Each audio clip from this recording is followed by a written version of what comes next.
اپنے ماں باپ سے ملنے کے لیے میں بھی بہت بے چین تھا اور انہی سے ملنے جا رہا تھا، لیکن آپ کی درخواست میرے لیے ایک حکم ہے۔ لطیف، میری ذمہ داری۔ تمہارے دل میں کوئی شکوہ تو نہیں یا پھر ہے؟ کوئی شکوہ نہیں، اداس ہوں، مجھے دوست کھو دینے کا دکھ ہے۔ اقرار رکھنے کے لیے میں اپنے دوست کے جنازے میں شریک نہیں ہوا، اور تم نور الدین زنگی جس سے نفرت کرتا ہے اسے آزاد کرنے کی بات کر رہے۔ ٹھیک ہے صلاح الدین، جاؤ، تمہیں دیر ہو رہی ہے۔ دعا ہے سفر خیریت سے گزرے۔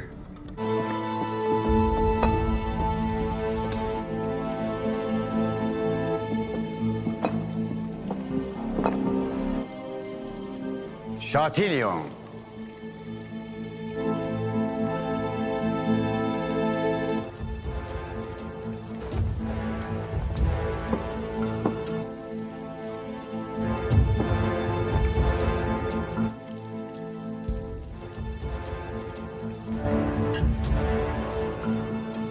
شاتیلیون،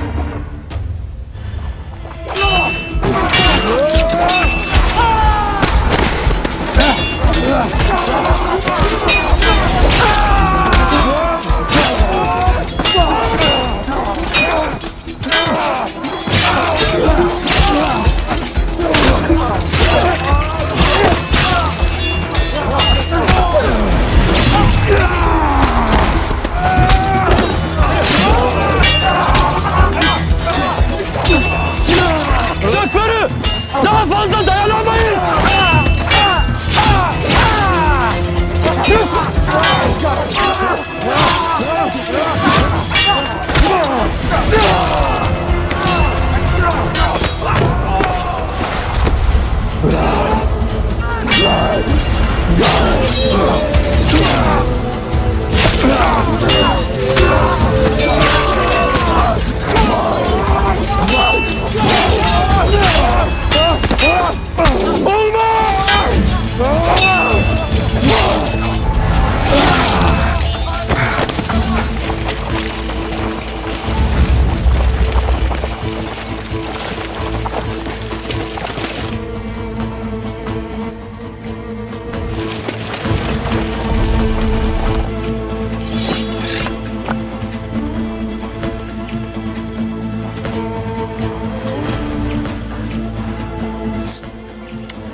Mikail!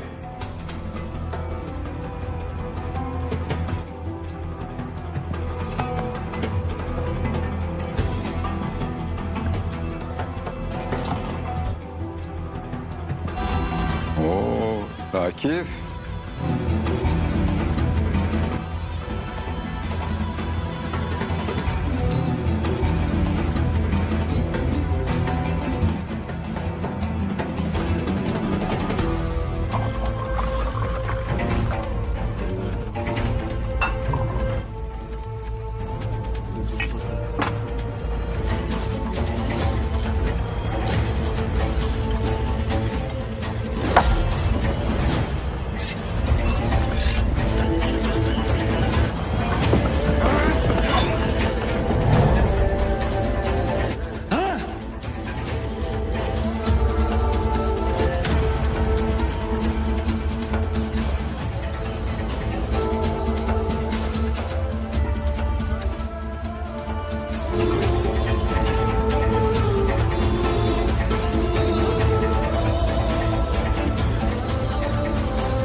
السلام علیکم ناظرین، اس ایپیسوڈ کے آغاز میں ہم دیکھتے ہیں کہ بگھی میں سوار میلا آگے بڑھتے ہوئے بالن سے کہتی ہے ہم مصر کے قریب ہیں۔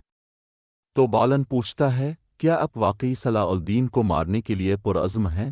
تو میلا کہتی ہے کوئی شک نہیں، جب بھی مجھے موقع ملا تو میں ایک لمحہ ضائع کیے بغیر ایسا کروں گی۔ تو بالن کہتا ہے اب بہت تکلیف میں ہیں۔ تو میلا کہتی ہے چاہے تم اسے تسلیم کرنے سے انکار کرو لیکن صلاح الدین کے ساتھ تمہاری دوستی کافی گہری ہے۔ تو بالن کہتا ہے صلاح الدین کو اگر کوئی عورت اپنے خنجر سے مارے میں اسے نہیں روکوں گا۔ اس کے ساتھ ہی میلا بگھی سے اتر جاتی ہے۔ ادھر صلاح الدین ایوبی شمسا اور اپنے ساتھیوں کے ساتھ آگے بڑھ رہے ہوتے ہیں اور ایک مقام پر رکتے ہوئے کہتے ہیں ہم یہاں پر قاضی فاضل کا انتظار کریں گے۔ تو شمسا کہتی ہے میں یہاں سے قافلے سے الگ ہو جاؤں گی۔ صلاح الدین شہوار نے مجھے جو آزادی دی اس کی بدولت میں جس بھی دروازے سے چاہوں داخل ہو سکتی ہوں۔ تو صلاح الدین ایوبی اس سے کہتے ہیں جیسے اب چاہیں، ہم سے دور رہنا اب کے لیے فائدہ مند ہوگا۔ میں اب کو قاہرہ میں کہاں ڈھونڈ سکتا ہوں؟ تو شمسا پوچھتی ہے اب مجھے کیوں ڈھونڈنا چاہتے ہیں؟ تو صلاح الدین کہتے ہیں اگر آپ کو کسی چیز کی ضرورت ہو۔ تو شمسا ایک دم سے کہتی ہے اب کا شکریہ، میں اپنے معاملات خود سنبھال سکتی ہوں۔ آپ نے وہ کیا جو آپ کر سکتے تھے، مجھے امید ہے کہ اس بار آپ کامیاب ہوں گے۔ یہ کہتے ہی شمسا آگے بڑھ جاتی ہے مگر صلاح الدین ایوبی مسلسل اسے دیکھتے ہی رہ جاتے ہیں۔ کچھ دیر کے بعد قاضی فاضل اپنے سپاہیوں کے ساتھ وہاں پر آتا ہے، جسے دیکھتے ہی صلاح الدین ایوبی فوراً اپنے گھوڑے سے نیچے اتر آتے ہیں۔ قاضی فاضل اور صلاح الدین پرجوش انداز میں ایک دوسرے سے گلے ملتے ہیں۔ صلاح الدین ایوبی کہتے ہیں ہم آپ کی فراہم کردہ معلومات اور خبروں کی بدولت یہاں پہنچے ہیں۔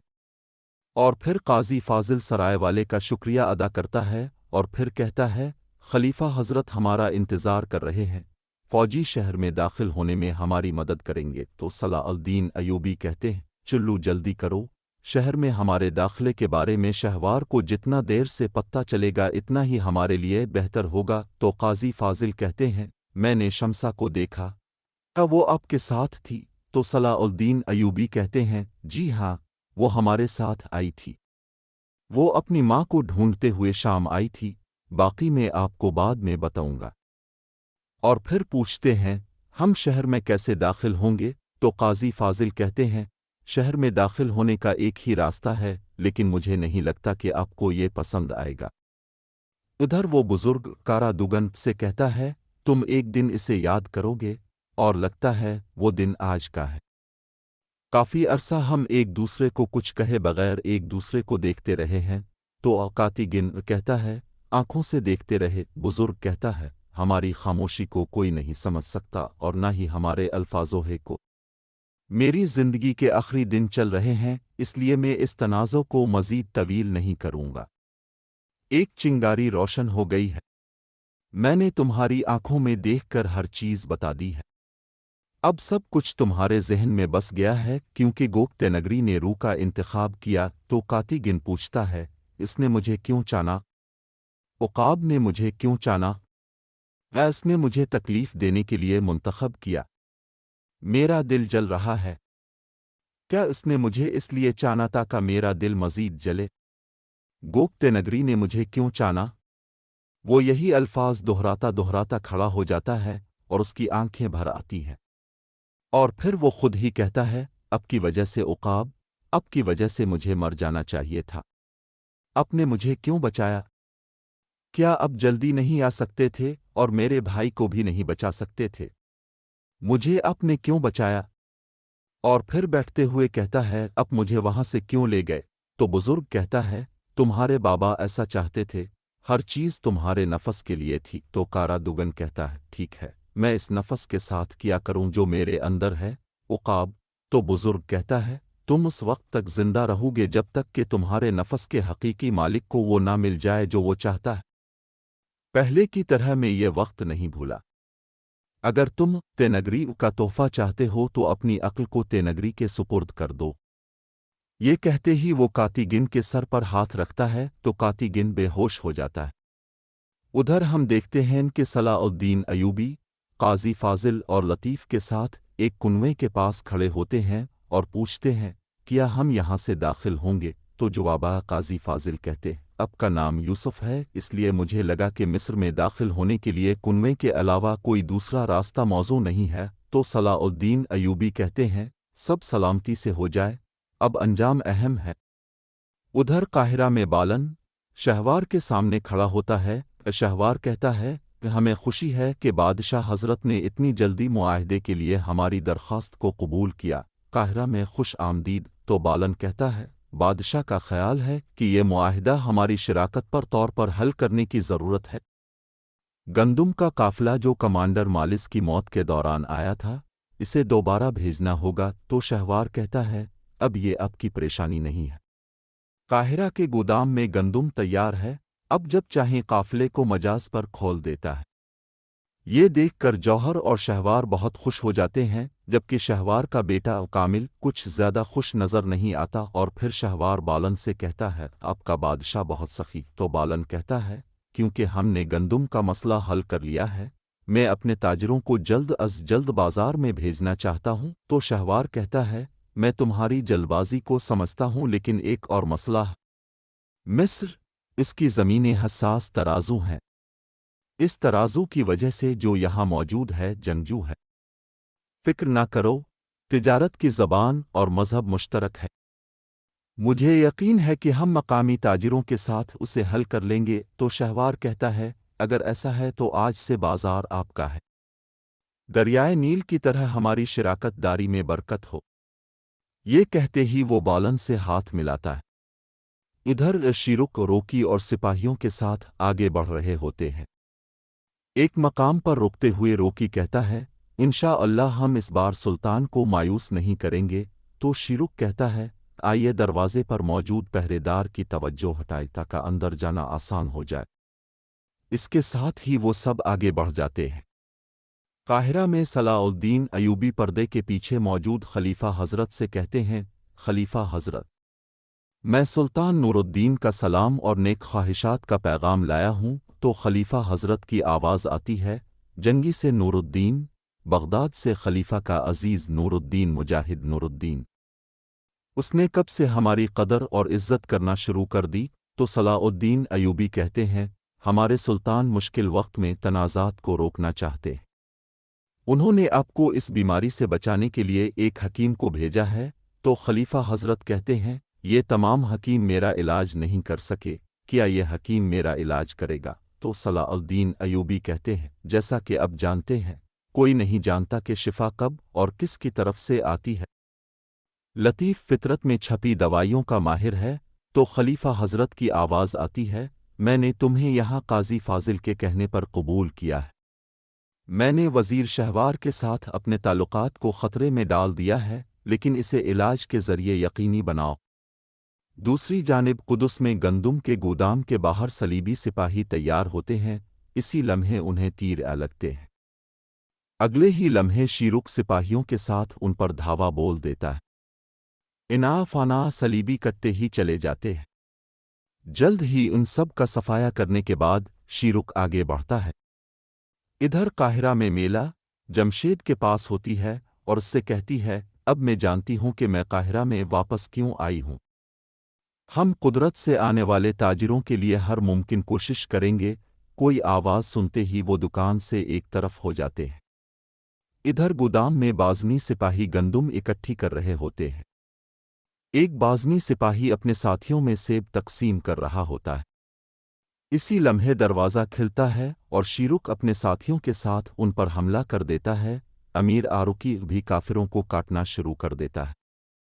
شیرک لڑتے ہوئے روکی سے کہتا ہے روکی گھنٹی بجاؤ، یہ سنتے ہی روکی گھنٹی بجانے والے صلیبی سپاہی کو موت کے گھاٹ اتار دیتا ہے۔ جبکہ ادھر قاہرہ میں صلیبیوں کی آمد پر لوگ خوش نظر نہیں آتے اور وہ شہوار کے خلاف باتیں کر رہے ہوتے ہیں، اسی لمحے بالن سپاہیوں کے ساتھ وہاں پہنچتا ہے۔ میلہ اور جمشید بھی وہیں موجود ہوتے ہیں۔ بالن لوگوں سے مخاطب ہو کر کہتا ہے سنو، میں یہاں قدس کے بادشاہ ایملیک کے حکم پر آیا اور میرے الفاظ ان کے الفاظ ہیں، ہم یہاں ممنوعہ تجارت کو بحال کرنے کے لیے آئے ہیں،